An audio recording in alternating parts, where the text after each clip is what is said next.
우리 채널 영상 보시면 댓글이 다 닫혀 있고 제가 또 이런저런 소리를 신경 안 쓰고 제 의견을 그냥 소신 있게 사실 그대로 말씀드리고 있죠. 이런저런 눈치 안 보니까 굉장히 편합니다. 최근까지 계속 주식시장에 조정이 잘 안 오고 있어요. 근데 유튜브 채널이 그렇지 않습니까? 서로 생각이 비슷하고 뭐 투자관이라든가 가치관이 비슷한 분들이 우리 채널에서 많이 시청을 하실 텐데, 저처럼 원칙을 지키면서 이런 투자를 계속해 나가고 계신 분들 중에서 경험이 좀 길다 이러신 분들은 괜찮을 텐데, 요번이 처음으로 이렇게 원칙을 지켜나가고 계신다 하는 구독자님들은 이 기회를 잡기 위해서 현금 비중을 늘리고 리스크 관리를 한 상태에서 기다리는 게 이 주식시장이 계속 올라주면서 굉장히 힘드실 수도 있겠다 이런 생각이 듭니다. 일단은 먼저 좀 제가 귀신같이 어디가 고점이고 어디가 저점인지 이렇게 정확하게 맞출 수 있는 능력이 있으면 제가 그런 걸 다 알려드리면 좋을 텐데, 제가 그럴 능력은 없기 때문에 이런 고생을 하고 계실까봐 제가 또 그 마음을 또 잘 알기 때문에 위로의 말씀과 함께 혼자 가는 건 아니니까 같이 힘내서 가는 겁니다. 이런 경험들이 계속 굳어져서 이게 마음이 단단해질수록 그 다음 사이클에서도 이제 기다리고 기회를 잡는 게 쉬워요. 그래서 오늘 영상을 보시면 그래도 좀 힘이 나실 겁니다. 자, 오늘 모니터링할 경제 지표, 2월 달에 발표된 지표는 M3 지표라는 겁니다. 미국 정부가 정책을 펼쳐야 되잖아요. 근데 국가가 어떻게 돌아가는지 이걸 알아야 되니까 매달 미국 내에 있는 제조업체들을 대상으로 공장에서 출하되는 그 금액은 얼마인지, 재고는 얼마나 쌓여 있는지, 신규 주문은 얼마나 들어오는지, 이런 데이터를 인구조사국에서 조사를 시킨 다음에 정부가 가져가서 정책을 펼칠 때 참고 자료로 사용해요. 근데 너무나 감사하게도 이 지표들이 매달 공개가 됩니다. 제조업의 출하, 재고, 주문 지표라는 건데, 이 지표를 모니터링 하면서 함께 흐름을 잡아보고 또 멘탈도 함께 잡아보는 시간 갖도록 하겠습니다. 여러 가지 지표들이 있는데 핵심만 딱딱 짚고 가죠. 가장 먼저 살펴볼 지표는 이 제조업 지표 중에서 내구재를 만드는 기업들의 주문 지표예요. 우선 내구재라는 게 뭐죠? 우리가 쓰는 칫솔, 치약 이런 것들은 자주 소모되는 필수 소비재입니다. 그런데 내구재는 이런 것들과 반대되는, 한번 사면 한 3년 이상 사용하는 고가품을 말해요. 가전제품도 그렇고 가구, 자동차, 기계 장치 등 이런 제품들은 한번 사두면 굉장히 오래 씁니다. 그리고 가격도 당연히 높고요. 특히나 경기의 흐름이 어떻게 되나 이걸 알 수 있을 때 우리가 이 필수 소비재인 칫솔, 치약, 휴지 이런 거 아끼려고 경기 침체 왔다고 이 안 닦고 다니고 휴지 안 쓰고 그러는 분 안 계시죠? 그래서 우리가 의식주, 이 생활하는데 아주 기본적으로 사용되는 이런 필수 소비재 같은 경우에는 경기의 변동이 거의 없어요. 경기 침체가 오건 말건 어쨌든 치약, 칫솔 이런 것들도 인플레이션의 영향을 받아서 가격은 올라가니까 그냥 쭉 우상향하는 흐름이 나타납니다. 그런데 이 그림처럼 내구재 같은 경우에는 회사가 어려워지는 이런 상황, 즉 경기가 뭔가 안 좋아지는 이런 상황에서는 사람들의 심리가 달라져요. 일단 제조업체에서 뭔가 조금 안 좋다 이런 게 감지되면 야근을 안 시킵니다. 그리고 주변에서 재계약이 안 돼서 잘리는 친구들도 막 나오기 시작합니다. 뭔가 분위기가 조금 안 좋다 이런 걸 느껴서 집에 왔는데 남편 또는 와이프가 갑자기 차 바꿀 거라고, 그 TV도 잘 나오고 있는데 이게 너무 오래됐으니까 이거 바꾼다 이런 얘기를 하면 어떻습니까? 좀 짜증이 나죠? 지금 상황이 이러이러해서 좀 안 좋다, 좀 더 쓰다가 나중에 좀 바꾸자 이렇게 설득을 하게 될 거예요. 그럼 이런 내구재 품목의 소비가 감소하고 주문도 감소하고 그러는 거죠. 자, 이렇게 바꿀 때가 다 된 이런 자동차나 가전제품, 가구 이런 것들을 억지로 이렇게 쓰고 있어요. 그러다가 다시 또 경기 침체가 지나고 경제가 조금 살아나는지 회사에서 갑자기 야근을 시킵니다. 그리고 수당도 두둑히 챙겨주기 시작해요. 자, 이제 월급이 오르기 시작하니까 이때부터 이제 다시 이런 내구재 품목을 못 샀으니까 지르거든요. 이걸 딱 반영해주고 있는 게 지금 바로 그림의 내구재 주문 지표라고 보시면 됩니다. 이 왼쪽부터 2001년 IT 버블, 그 다음에 2008년 금융위기, 그 다음 2016년 중국발 부채위기, 2020년 코로나 순서예요. 근데 최근 2024년에도 보시면 주문이 쭉쭉 늘어나지 않아요. 거의 2023년 내내 이런 흐름이 나타나고 있는데, 주문이 늘지 못하고 횡보하고 뭔가 그 흐름상으로 이렇게 떨어지는 듯한 이런 모습이 나타나고 있습니다. 기업들에서 뭔가 변화가 나타나는 이런 단계다 보면 되는데, 자, 그러면 이 그림 차트를 봤을 때 이렇게 내구재 주문이 좀 떨어지고 난 다음에 그때 주식을 매도하면 아주 좋은 타이밍이 아니냐, 이렇게 생각할 수도 있는데, 그림 보시면 왔다 갔다 이렇게 월별 변동성이 생각보다 좀 큽니다. 이게 큰 흐름에서 추세는 확인이 가능한데 당장 위아래로 왔다 갔다 하기 때문에 이 전체 큰 추세를 확인하려면 못해도 3달 이상의 움직임은 관찰을 해야 되겠죠. 그래서 2008년 보시면 추세가 확실히 이렇게 떨어지고 있다, 이게 확인되고 매도를 하려고 하면 어떻겠습니까? 늦을 수도 있어요. 그래서 좀 미리미리 대응을 할 수밖에 없습니다. 만약에 이런 경제지표가 이게 꺾이고 나서 뭐 2달 있다가 경기 침체가 오고 주식시장에 폭락이 오더라, 또는 뭐 3달 또는 뭐 5달 있다 오더라, 이런 식으로 아주 정확한 시점까지 맞출 수 있다 그러면 경제학자, 애널리스트들은 이미 주식 안 하겠죠. 선물, 옵션 투자하고 다들 갑부가 돼 있어야 되겠지만 현실은 아니죠. 이런 경제지표들은 침체가 올 가능성이 높다, 이런 과거 역사적인 사실을 봤을 때 확률이 높다는 걸 알려주는 거고, 이게 몇 달 있다가 올지 뭐 1년이 넘어서 올지 이런 것까지 정확하게 맞추지는 못합니다. 그래서 이렇게 저같이 돈 잃기를 죽어도 싫어하는 보수적인 투자자, 다른 말로 하면 제가 2008년 금융위기도 겪어봤고 2012년 유럽 재정위기, 2016년 중국발 부채위기, 2010년 코로나 등 이렇게 크고 작은 급락을 엄청나게 많이 겪어봤어요. 자, 이런 과거 경험을 봤을 때 이 고점에 이렇게 처물려 있으면 얼마나 오랜 기간 원금을 회복하고 그렇게 하기 위해서 고통 속에서 감내하고 노력해야 되는지 이걸 몸소 깨달았거든요. 이렇게 코로나처럼 급반등하는 경우는 거의 없어요. 못해도 만약에 최고점에 물려있다, 근데 그 고점 가격을 다시 회복하기까지는 뭐 5년, 7년 이렇게 걸렸던 경우가 대부분입니다. 단기적인 이제 조정에서도 한 1년, 뭐 2년, 3년 이렇게 걸렸던 것 같아요. 코로나는 특수한 경우 돈풀기가 확 일어났으니까 그렇게 단기간에 회복이 됐던 거죠. 이런 고통들을 과거 침체 때 겪어본 사람들은 굉장히 보수적으로 변합니다. 그리고 지혜가 생기니까 그런 침체 구간에 제대로 투자를 하면 인생이 바뀌는 수익률이 나온다, 이것도 알아요. 이 지표처럼 선행적인 지표가 한창 잘 올라가다가 뭔가 좀 힘이 없죠. 비실비실하니 상승 탄력도 줄어들고 뭔가 추세적으로 좀 꺾이는 것 같다, 이런 움직임이 나타나면 주식시장이 오르든 말든 일단 저희 같은 보수적인 사람은 현금을 챙겨두는 거죠. 주식 투자를 하실 때 언제 수익이 확정되죠? 이걸 다 팔고 현금으로 인출할 때 비로소 내 돈이고 수익이 확정되는 거예요. 그리고 그냥 기회를 보기 위해서 기다리는 겁니다.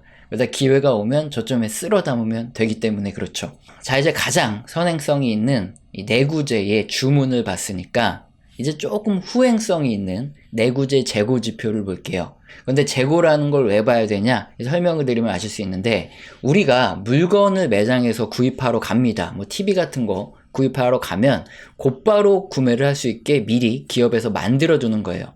이게 매장에 갔어요. 그래서 이거 마음에 들어서 이 제품을 살게요 했는데 보통은 뭐 한 3, 4일 내, 일주일 내에 배송이 되는데, 어떤 회사 TV를 딱 구입을 하려고 이거 살게요 했더니 저희가 이 재고를 제로로 만들어두는 이런 회사 정책상 지금 주문하시면은 뭐 부품 구하고 조립하고 뭐 배송하고 해서 넉넉 잡아서 한 3달 정도 있으면 도착하실 겁니다, 이런 얘기를 해요. 그럼 어떻게 합니까? 그냥 다른 회사 제품 삽니다. 기업에서 이렇게 미리미리 즉시 소비자가 구입을 할 수 있도록 제품을 만들어둬서 재고를 안고 가는 게 이게 바로 재고입니다. 근데 기업들은 바보가 아니죠. 제품을 그냥 막 찍어내나요? 아니죠. 도매, 소매 업체들에서 이 판매량을 조사해서 이 정도면 적정한 재고 수량이다, 이렇게 싶은 만큼 재고를 꼭 만들어내는 거죠. 그래서 재고가 계속 늘어난다, 이 소리는 기업들이 도매, 소매 업체들한테 자기 제품이 판매되는 걸 조사를 했을 때 판매되는 수량이 점점 늘어나고 있어요. 재고 좀 더 만들어주세요, 이런 주문이 있고 자기들이 그렇게 판단을 내렸기 때문에 재고가 늘어난다는 겁니다. 그래서 이렇게 재고가 늘어나는 기간에는 경기가 회복되고 성장하는 구간이니까 반드시 주식을 갖고 있어야 되는 거죠. 그러면 재고가 떨어지는 구간은 반대로 나쁘냐? 근데 앞서 말씀드렸지만 재고는 단점이 약간 후행하는 이런 특성이 있다는 겁니다. 동그라미 친 부분을 보시면 경기 침체가 오고 나서 뭐 주식시장이 하락을 하고 그 다음에 재고가 좀 뒤늦게 줄어듭니다. 대체 왜 그럴까요? 경기가 호황일 때 매달 10개씩 팔리던 이 TV가 있어요. 그래서 기업도 10개의 재고를 쌓아놓고 기다리고 있습니다. 그런데 갑자기 침체가 와서 갑자기 사람들이 소비를 줄이고 그 다음 달에 7개밖에 안 팔려요. 그러면 재고는 3개가 남게 되죠. 근데 기업은 어떻습니까? 일단 바로 생산량을 줄일 수는 없어요. 그래서 일단 10개 만들어 오고 있었으니까 10개를 만들어서 재고로 쌓아둡니다. 그럼 3개 안 팔린 것까지 13개의 재고가 남아있죠.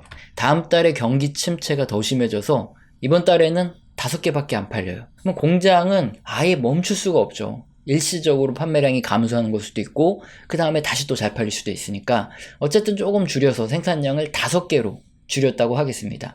그래도 여전히 일단 5개 팔려나갔고 아직 13개 덜 팔린 재고는 남아있어요. 자, 이렇게 경기가 둔화되고 침체될 때 재고는 어쩔 수 없이 뒤늦게 천천히 떨어질 수밖에 없는 이런 구조가 남게 됩니다. 그래서 재고는 경기 침체 후행에서 줄어들어요. 그리고 반대로 수요가 점점 늘어나기 시작하면 점점 줄어들던 재고는 하락 속도가 점점 완만해지고 이제 반등이 시작됩니다. 이렇게 재고 하락이 둔화되고 이렇게 점점 완만해지고 이게 횡보하거나 반등을 하게 되면 이때는 경기가 회복되고 성장하는 구간이다. 이걸 우리가 알 수 있죠. 그래서 재고 지표가 만약에 확실히 반등해서 쫙 올라간다 그러면 이땐 여러분이 반드시 주식을 갖고 있어야 된다. 이걸 확인시켜준다 보시면 돼요. 근데 지금은 어떤 구간인가요?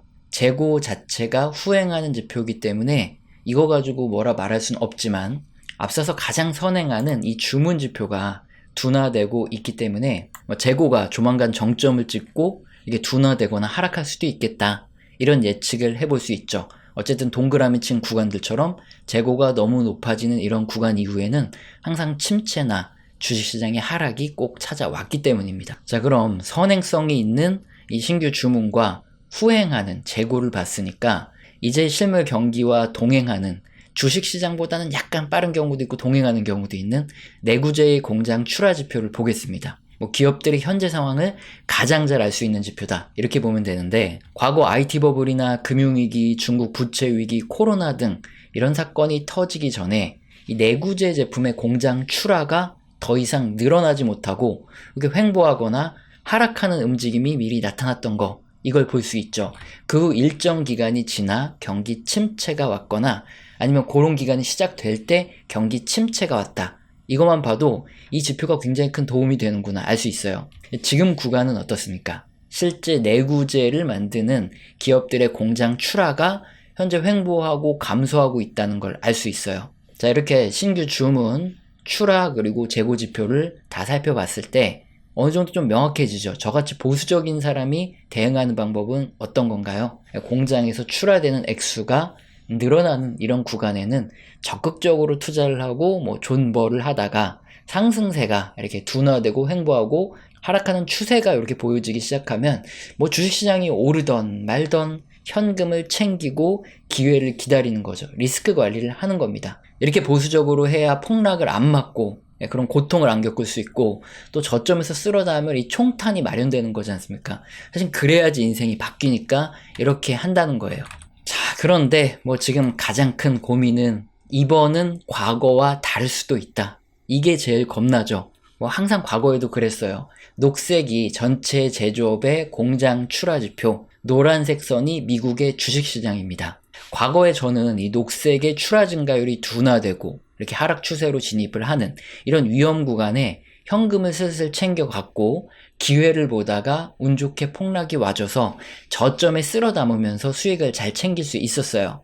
그런데 이번에는 혹시 과거와 다르게 지금 제조업체 전체 공장 출하가 분명히 지금 둔화되고 있습니다. 그래서 리스크 관리를 해야 됨에도 불구하고 주식시장에서 하락이 나타나지 않으면 자, 이번에 처음으로 원칙을 지켜가면서 이런 기회를 기다리시는 분들은 상당히 마음이 힘드실 수가 있다는 거죠. 일단 저 같은 경우에는 제가 백날 말로 하는 것보다 제가 직접 영상으로 증거를 남기는 게 중요하잖아요. 그래서 2019년부터 방송을 시작하고 실제 지금까지 어떻게 원칙을 그대로 지켜가고 있는지 지금 제가 보여드리고 있고 증거 영상도 계속 남겨드리죠. 그래서 코로나 전에 원칙대로 현금 가지고 기다리다가 코로나 터졌을 때 폭락의 기회를 잡고 저점에서 쓸어잡는 거 보여드렸고, 2022년 말부터 경제지표가 둔화될 때 현금을 어떻게 늘려뒀는지 이런 것들도 계속 증명을 해드리고 지금까지 오고 있어요. 그래서 이번에도 마찬가지입니다. 그동안 주식시장에 선행해서 움직였던 이 지표 말고도 다수의 실물 경기 선행 지표들을 우리 채널에서 발표될 때마다 매달 모니터링을 해드리고 있는데, 2023년에는 거의 확실하게 다수 지표들에서 조만간 경기 침체가 터질 수 있으니까 이렇게 보수적으로 투자하는 저 같은 중장기 투자자들은 이제 조심하세요라고 경고음을 울려주고 있어요. 이전 영상들에서 계속 모니터링 해드리고 있죠. 그런데 야속하게도 2023년에도 아무 일이 없었고 우리 주식시장이 올랐고요. 지금까지도 역시 아무 일 없이 주식시장이 잘 올라가고 있습니다. 자, 그렇다고 제가 원칙을 어기고 지금 매수에 들어가는 일은 없죠. 목이 칼이 들어와도 원칙을 지켜야 주식판에서 살아남을 수 있거든요. 그래서 어떻게 될지 함께 지켜보도록 할 텐데, 저와 비슷한 원칙, 투자관을 가지고 제 영상을 계속 시청해 주시는 여러분들, 일단 힘내라는 말씀을 드리고 싶고, 또 우리 같이 가는 거지 않습니까? 그래서 무슨 일이 있더라도 우리는 목에 칼이 들어와도 원칙을 지키면서 가도록 하자, 이 말씀을 드리고 싶습니다. 우리 채널에서는 영상 시청하시고 정말로 도움이 되셔서 정말 순수하게 후원을 해주시는 분들이 간헐적으로 계십니다. 후원해주신 분들께 감사합니다라고 말로만 그냥 떼었던 적이 있는데, 그러고 나서 도저히 인간의 도리가 아닌 것 같아서 제가 소통을 하고 있어요. 엄청 대단한 건 아니고 후원에 대한 리액션이다 보시면 됩니다. 거시경제에 대한 이야기, 그리고 각 산업의 또 사이클에 대한 이야기, 업황과 함께 이렇게 움직이는 종목에 대한 이야기 등 이런 것들을 주제로 소통을 하는 시간을 갖고 있어요. 방송에서 하기 힘든 이런 민감한 얘기도 나오고 하니까 그래도 5만원 이상 후원을 주신 분들은 매일 주세요. 소통의 시간을 갖도록 하겠습니다. 그러다가 2019년부터 유튜브를 시작했어요. 근데 하필이면 2019년에 경제지표가 둔화되기 시작하는 겁니다. 그때 현금화를 주장했다가 정말 그 유튜브는 걸러지지 않는 필터링, 엄청난 비아냥, 욕 이런 거 굉장히 듣다가 코로나가 터지고 나서 주식시장이 떨어졌으니까 망정이지, 만약에 코로나 안 터졌으면 감당하기 힘든 욕을 계속 먹었을지도 몰라요 하는 것입니다. 자, 수익난 위험자산 중에 50대 50의 확률이기 때문에 절반은 수익을 실현해서 채권형 자산으로 옮겨서 혹시 모를 리스크에 대비하고, 나머지 절반의 자산은 그대로 가지고 계셔서 무역합의가 타결될 경우 상승에 소외되지 않도록 하는 것입니다. 지금은 기대감이 많이 오른 이런 미국 및 신흥국 자산 중 일부는 수익을 실현하고 다음 상황에 대응하는 것이 맞다는 것입니다. 자, 그래서 질문 주신 것처럼 우리 2020년 코로나가 터지고 나서 한 3, 4월에 저점에서 매수하라고 몇 번 언급했다가 이놈이 불난집에 부채질을 하냐, 어떻게 운 좋게 좀 현금 가지고 있다고 누구 죽이려고 이 폭락장에 매수를 하라 그러냐 하면서 또 엄청나게 욕을 먹게 됩니다.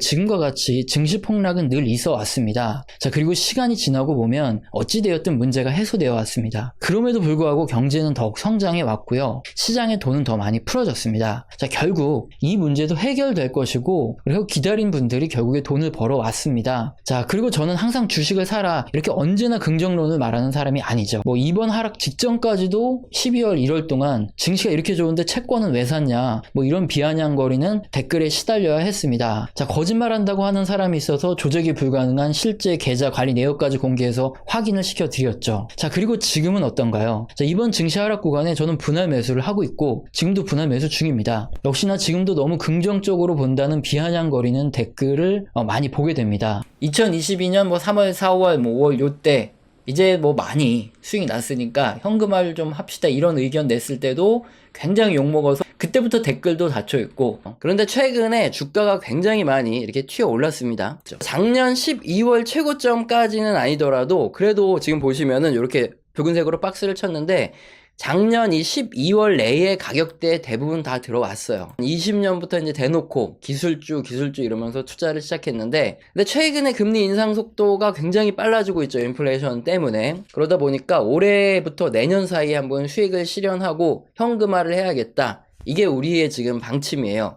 근데 개별적인 종목마다 주가 움직이면 다르죠. 이슈도 틀리고 그 안에 내용도 틀리니까. 그러니까 일률적으로 기준금리가 2.4일 때 전부 다 매도한다 이거보다는 각각 종목마다 자기가 생각하는 이런 가격도 있고 이슈들이 있잖아요. 여기에 이제 이만 정도의 프리미엄을 다 받고 그랬으면 고점이다 싶을 때는 알아서 올해에서 내년 사이에 한번 현금화를 하고 폭락하면 또 다시 쓸어 담고 이렇게 가자는 게 지금 우리 채널의 방향이죠. 지금 문제가 있죠. ASML이건 엔비디아이건 마찬가지로 금리가 너무 높게 올라가면 어떻습니까? 기업들이 대출을 받아야 되는데 대출 금리가 올라가요. 그럼 투자를 하기 힘들어집니다.